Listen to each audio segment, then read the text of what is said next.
ॐ तव कथामृतं तप्तजीवनं कविभिरीडितं कल्मषापहं श्रवणमङ्गलं श्रीमदाततं भुवि गृह्णन्ति ये भूरिदा जनाः। দেবেন্দ্র ভবনে ভক্ত সঙ্গে শ্রীরামকৃষ্ণ 1885 6 এপ্রিল। শ্রীরামকৃষ্ণ দেবেন্দ্রের বাড়ির বৈঠকখানায় ভক্তের মজলিস করিয়া বসিয়া আছেন। বৈঠকখানার ঘরটি একতলায়। সন্ধ্যা হইয়া গিয়াছে, ঘরে আলো জ্বলিতেছে। ছোট নরেন, রাম, মাস্টার, গিরিশ, দেবেন্দ্র, অক্ষয়, উপেন্দ্র ইত্যাদি অনেক ভক্তেরা কাছে বসিয়া আছেন। ঠাকুর একটি ছোকরা ভক্তকে দেখিতেছেন ও আনন্দে ভাসিতেছেন। তাহাকে উদ্দেশ করিয়া ভক্তদের বলিতেছেন, তিনটে এর একেবারেই নাই, যাতে সংসারে বদ্ধ করে: জমি, টাকা আর স্ত্রী।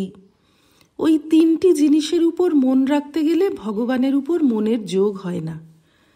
এ কি আবার দেখেছিল? ভক্তটির প্রতি: বলতরে, কি দেখেছিলি?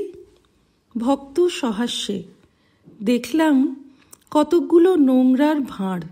কেউ ভাঁড়ের উপর বসে আছে, কেউ কিছু তফাতে বসে আছে।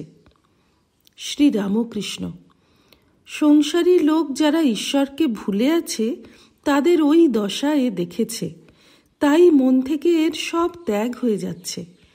কামিনী কাঞ্চনের উপর থেকে যদি মন চলে যায়, আর ভাবনা কি? কি আশ্চর্য! আমার তো কত জপ ধ্যান করে তবে গিয়েছিল, এর একবারে এত শীঘ্র কেমন করে মন থেকে ত্যাগ হলো? কাম চলে যাওয়া কি সহজ ব্যাপার? আমারই 6 মাস পরে বুক কি করে এসেছিল। তখন গাছতলায় পড়ে কাঁদতে লাগলাম। বললাম, মা, যদি তা হয় তাহলে গলায় ছুরি দিব। ভক্তদের প্রতি: কামিনী কাঞ্চন যদি মন থেকে গেল, তবে আর বাকি কি রইল? তখন কেবল ব্রহ্মানন্দ। শশী তখন সবে ঠাকুরের কাছে যাওয়া আসা করিতেছেন। তিনি তখন বিদ্যাসাগরের কলেজে বিএ প্রথম বৎসর পড়েন। ঠাকুর এইবার তাঁহার কথা কহিতেছেন। শ্রীরামকৃষ্ণ ভক্তদের প্রতি: সেই যে ছেলেটি যায়, কিছুদিন তার টাকায় মন এক একবার উঠবে দেখেছি, কিন্তু কয়েকটির দেখেছি আদৌ উঠবে না। কয়েকটি ছোকরা বিয়ে করবে না। ভক্তেরা নিঃশব্দে শুনিতেছেন। শ্রীরামকৃষ্ণ ভক্তদের প্রতি: মন থেকে কামিনী কাঞ্চন সব না গেলে অবতারকে চিনতে পারা কঠিন। বেগুনওয়ালাকে হীরার দাম জিজ্ঞাসা করেছিল। সে বললে, আমি এর বদলে 9 সের বেগুন দিতে পারি, এর একটাও বেশি দিতে পারি না। সকলের হাস্য ও ছোট নরেনের উচ্চহাস্য। ঠাকুর দেখিলেন ছোট নরেন কথার মর্ম ফস করিয়া বুঝিয়াছেন। শ্রীরামকৃষ্ণ: এর কি সূক্ষ্ম বুদ্ধি! ন্যাংটা এইরকম ফস করে বুঝে নিত। গীতা, ভাগবত যেখানে যা সে বুঝে নিত।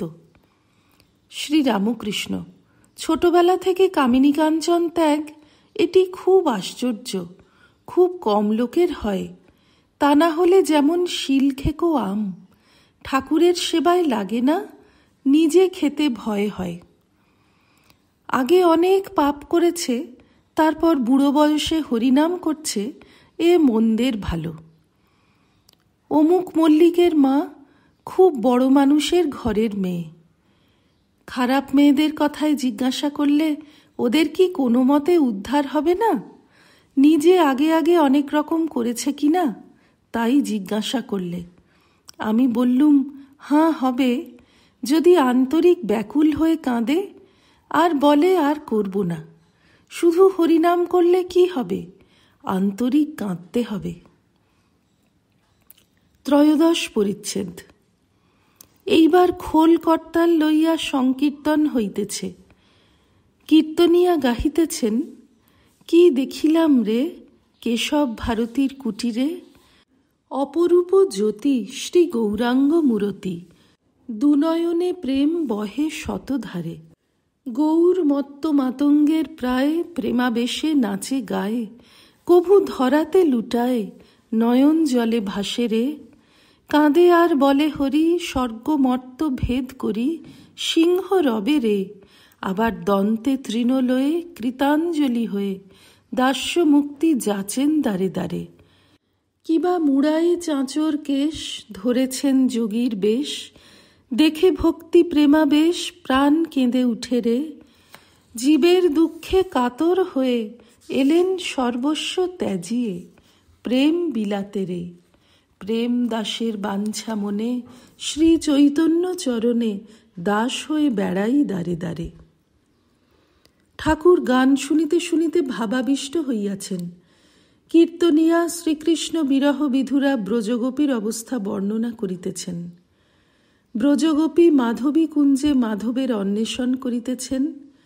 রে মাধবী, আমার মাধব দে, দে দে দে মাধব দে, আমার মাধব আমায় দে, দিয়ে বিনামূল্যে কিনে নে।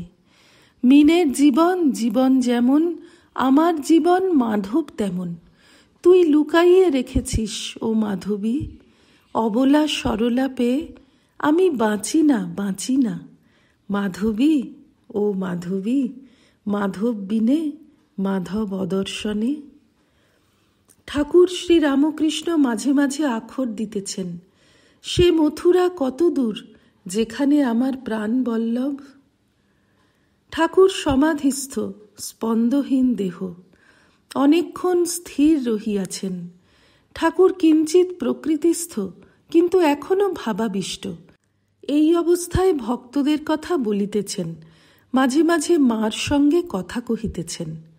শ্রীরামকৃষ্ণ ভাবস্থ, মা তাকে টেনে নিও, আমি আর ভাবতে পারি না। মাস্টারের প্রতি, তোমার সম্বন্ধী, তার দিকে একটু মন আছে। গিরিশের প্রতি, তুমি গালাগাল খারাপ কথা অনেক বলো, তা হোক, ওসব বেরিয়ে যাওয়াই ভালো। বদরক্ত রোগ কারুর কারুর আছে, যত বেরিয়ে যায় ততই ভালো। উপাধি নাশের সময়ই শব্দ হয়, কাঠ পোড়াবার সময় চড়চড় শব্দ করে, সব পুড়ে গেলে আর শব্দ থাকে না। তুমি দিন দিন শুদ্ধ হবে, তোমার দিন দিন খুব উন্নতি হবে, লোকে দেখে অবাক হবে। আমি বেশি আসতে পারবো না, তা হোক, তোমার এমনিই হবে।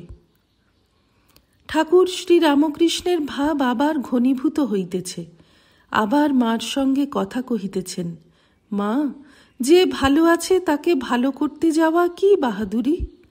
মা, মরাকে মেরে কি হবে? যে খাড়া হয়ে রয়েছে তাকে মারলে তবে তো তোমার মহিমা। ঠাকুর কিঞ্চিত স্থির হইয়া হঠাৎ একটু উচ্চ ঈশ্বরে বলিতেছেন, আমি দক্ষিণেশ্বর থেকে এসেছি, যাচ্ছি গো মা। যেন একটি ছোট ছেলে দূর হইতে মার ডাক শুনিয়া উত্তর দিতেছে। ঠাকুর আবার নিষ্পন্দ দেহ, সমাধিস্থ বসিয়া আছেন। ভক্তেরা অনিমেষ লোচনে নিঃশব্দে দেখিতেছেন। ঠাকুর ভাবে আবার বলছেন, আমি লুচি আর খাব না। পাড়া হইতে দু একটি গোস্বামী আসিয়াছিলেন, তাহারা উঠিয়া গেলেন। চতুর্দশ পরিচ্ছেদ। ঠাকুর ভক্ত সঙ্গে আনন্দে কথাবার্তা কহিতেছেন। চৈত্র মাস বড় গরম। দেবেন্দ্র কুলপি বরফ তৈয়ার করিয়াছেন, ঠাকুর ও ভক্তদের খাওয়াইতেছেন। ভক্তরাও কুলপি খাইয়া আনন্দ করিতেছেন। মণি আস্তে আস্তে বলিতেছেন, এনকোর এনকোর, অর্থাৎ আরও কুলপি দাও, ও সকলে হাসিতেছেন। কুলপি দেখিয়া ঠাকুরের ঠিক বালকের ন্যায় আনন্দ হইতেছে। শ্রীরামকৃষ্ণ, বেশ কীর্তন হল, গোপীদের অবস্থা বেশ বললে। রে মাধবী, আমার মাধব দে। গোপীদের প্রেমোন্মাদের অবস্থা কি আশ্চর্য, কৃষ্ণের জন্য পাগল। একজন ভক্ত আরেকজনকে দেখাইয়া বলিতেছেন, এর সখী ভাব, গোপী ভাব। রাম বলিতেছেন, এর ভিতর দুইই আছে, মধুর ভাব আবার জ্ঞানের কঠোর ভাবও আছে। শ্রীরামকৃষ্ণ, কি গা? ঠাকুর এইবার সুরেন্দ্রের কথা কহিতেছেন। রাম, আমি খবর দিছিলাম, কই এলো না। শ্রীরামকৃষ্ণ, কর্ম থেকে এসে আর পারে না। ওম নিরঞ্জনম নিত্যমনন্তরূপং ভক্তানুকম্পাধৃতবিগ্রহং বৈ ঈশাবতারং পরমেশমিড্যম তং রামকৃষ্ণম শিরসা নমামঃ। শ্রীরামকৃষ্ণার্পণমস্তু।